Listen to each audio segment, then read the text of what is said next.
They say that everything that exists in this world is replaceable. Well, if you don't believe it, then ask any one of the millions of Americans who used to visit Kmart every week during the 1990s. For them, it was their one-stop shop for buying groceries, clothing items, shoes, health products, beauty products, general use household items, toys, food, and even home appliances. In 1994, when Kmart Corporation was at its peak, it operated 2,486 stores and it was the second biggest retailer in the US. Fast forward to today, and you will hardly know anyone who shops at Kmart. In fact, according to a latest report by Forbes, there are only 43 Kmart stores left in the continental United States. So what happened to Kmart? How can such a huge company witness such an incredible fall in such a quick succession of time? This is the story of Kmart, and we will be unraveling the mysteries that lead to the demise of this giant retailer.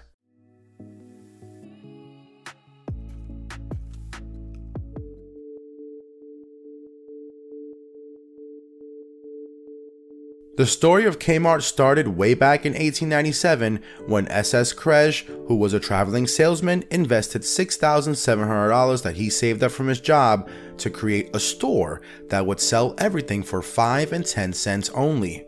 The first store saw incredible success, and by 1912, Krej had opened 85 stores under the S.S. Krej Company in Delaware. The first store to carry the new Kmart name was opened much later on January 25th of 1962 in San Fernando, California.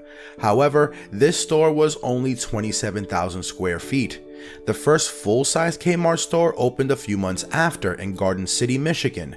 S.S. Krej, the founder of Krej Company, died on October 18th of 1966 at the age of 99. His company continued to thrive. During the 1970s, many new Kmart stores were opened and the company had put many competitors out of business. It was in 1977 that S.S. Krej Company finally decided to change its name and adopt the name of its most famous brand. This is when Kmart Corporation officially came into existence. In 1981, the 2000th Kmart store was opened, and in 1994, the Kmart Corporation reached its peak when it opened 2,486 stores. It was Kmart's wide range of products ranging from food items to clothing and home appliances to gadgets, available at highly affordable prices, that won the confidence of millions of American consumers. During its rise, Kmart brought many new innovations and trends to the market. One such trend that really resonated with the shoppers was the introduction of the Blue Light Special. It was basically a spontaneous announcement of a sale on a particular category or a particular product, followed by a display of blue light over the area of the store where those products are kept. Blue Light Special became a viral hit among the Kmart shoppers. It added to the excitement of the shoppers and helped Kmart keep the customers longer in their stores. In addition, this ingenious method also allowed Kmart to get rid of the extra inventory whenever it needed to. However, during the mid-1990s, for some odd reason, Kmart decided that it had enough of the Blue Light Special, and it replaced it with a display of balloons over any items that had a sale on them. This was a major mistake. The Kmart customers simply couldn't associate the balloons with the special pricing. Many of the customers were no longer excited to shop at Kmart. During the late 1990s, Kmart made a number of acquisitions. However, it was evident that the company was in financial trouble. In 2002, Kmart filed for Chapter 11 bankruptcy, which means they had to reorganize the company in order to settle their debts. Kmart was doing relatively okay until it made a decision that would later lead to the ultimate demise.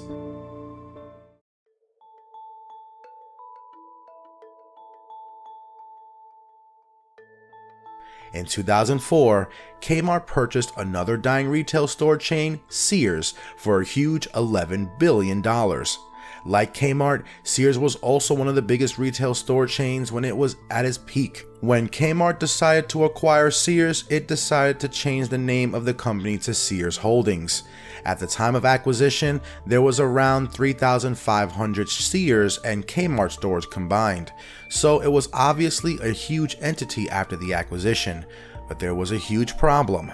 Sears Holdings, formerly known as Kmart Corporation, did not have enough money to restructure and renovate its stores in order to bring them up to the modern standards.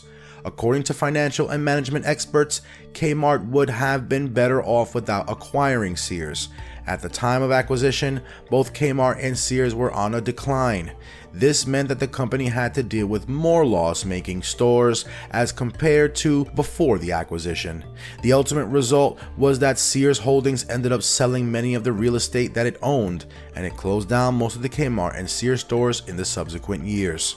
But what exactly happened to Kmart and Sears? Why did the customers stop going to these iconic American stores? Well, contrary to the popular belief, it was neither Walmart nor online retailers like Amazon that killed Kmart and Sears.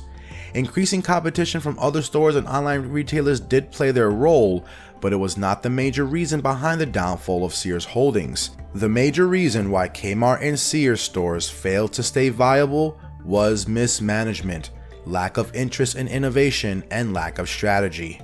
Many analysts point towards Eddie Lampert, the CEO of Sears Holdings, as the person responsible for the ultimate demise of Kmart and Sears. He did not have a strategy to modernize the stores and to invest in the online aspect of the business. Furthermore, it seemed as if he never really wanted the company to succeed and was only worried about his individual profits. Ultimately, it was a combination of various factors that resulted in the demise of Kmart and Sears. Here are some of the major things that Sears Holdings had it wrong. Not having an effective strategy to deal with the losses. Focusing on reducing the cost instead of providing quality products to the customers. Not focusing on rural areas. Poor shopping experience. Not keeping up with the digital age. Not focusing on one thing they were good at, which was selling discount apparel. It was often the supply that could not keep up with the demand, resulting in loss of revenue and poor customer experience.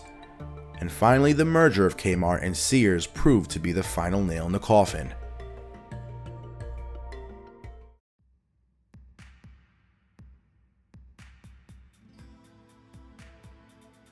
On October 15th of 2018, Sears Holdings once again filed for Chapter 11 bankruptcy and announced that it would be closing 142 stores, including 63 Kmart stores. Later in November of 2018, Sears Holdings announced the sale of a further 505 stores, including 239 Kmart stores. This trend continued throughout 2019 and during the early half of 2020. The COVID-19 pandemic only accelerated the process. According to a report by Forbes, there were only 43 Kmart stores in June of 2020.